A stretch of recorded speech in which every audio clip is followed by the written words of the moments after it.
Good evening everyone. আমরা এখন চলে এসেছি ওল্ড দীঘার সি বিচে।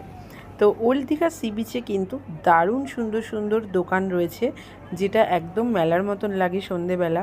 দেখো কত মানুষের সমাগম রয়েছে এখানে।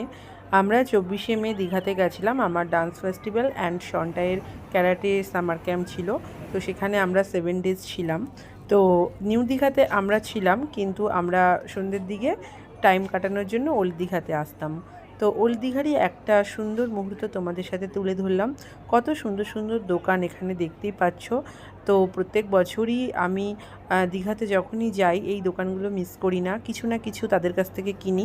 যদি আমার দরকার নাও থাকে তাও আমি কিনি, কারণ আমাদের কিছু কেনাকাটার জন্য তাদের কিন্তু সংসারে দুটো পয়সা যায় এবং তাদের রুজি রোজগার এটার ওপরেই।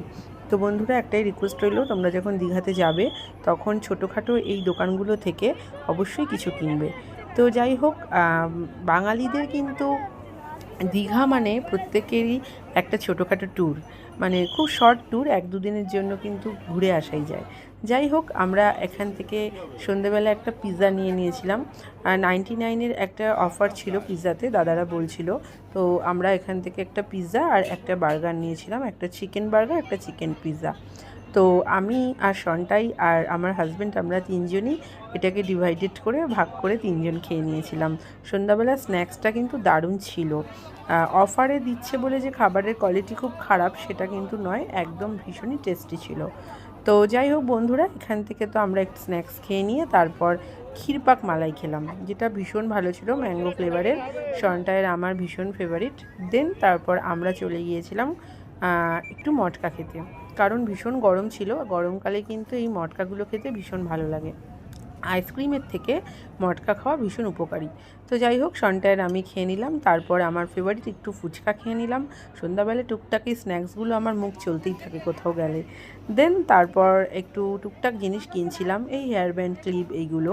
আগেই বলেছি তোমাদের যে বন্ধুরা, আমি কোথাও গেলে যদি দরকার নাও হয় তাও কিছু টুকটাক জিনিস কিনি। এটা দেখো কি সুন্দর, দীঘার জগন্নাথ ধামের জগন্নাথ, সুভদ্রা, বলরামের একটা কাঠের মূর্তি, আর সাথে ওই পেনদানিগুলোও কাঠের, খুব সুন্দর। এখান থেকে 2-1টা জিনিস নিয়েছিলাম। তারপর আমার ফেভারিট একটা ড্রাই ফ্রুটসের দোকানে চলে গিয়েছিলাম। প্রত্যেক বছরই আমি ওখান থেকে ড্রাই ফ্রুট নিয়ে আসি আমার জন্য।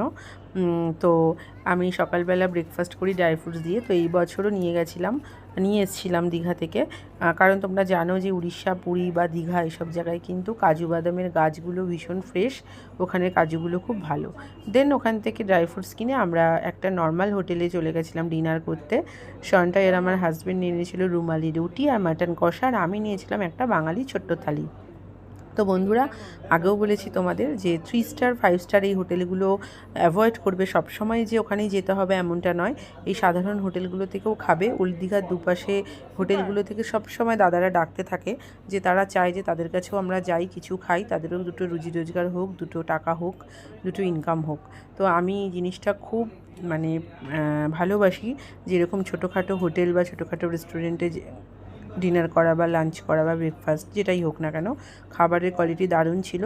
একটা আলু ভাজি, ডাল, সাথে চাটনি ছিল, একটা পোস্ত ছিল আর মাটন কষা ছিল। তো যাই হোক বন্ধুরা, ডিনার তো দারুণ সেরে নিলাম। মাংসটা জাস্ট দেখো, ক্লোজ করে দেখাচ্ছি, মাটনটা দারুণ ছিল, মানে মন ভরে খেলাম, কি বলবো। তো যাই হোক, তারপর খাওয়া দাওয়ার পর একটু বিচের ধারে হাঁটতে চলে গেলাম, কারণ হজম করতে হবে এইবার। তারপরই 1 ঘন্টা মতো বসবো, তারপর দেন হোটেলে চলে যাব। দেন দেখতে পাচ্ছ এই সমুদ্রের ঢেউটা খুব বেশি ছিল সেদিনকে। তো এখানে বসে একটা ফ্রেশ মাইন্ড লাগছিল। সন্টার আমি বসেছিলাম। তো চলো আজকে টাটা, গুড নাইট, আবার দেখা হচ্ছে অন্য কোনো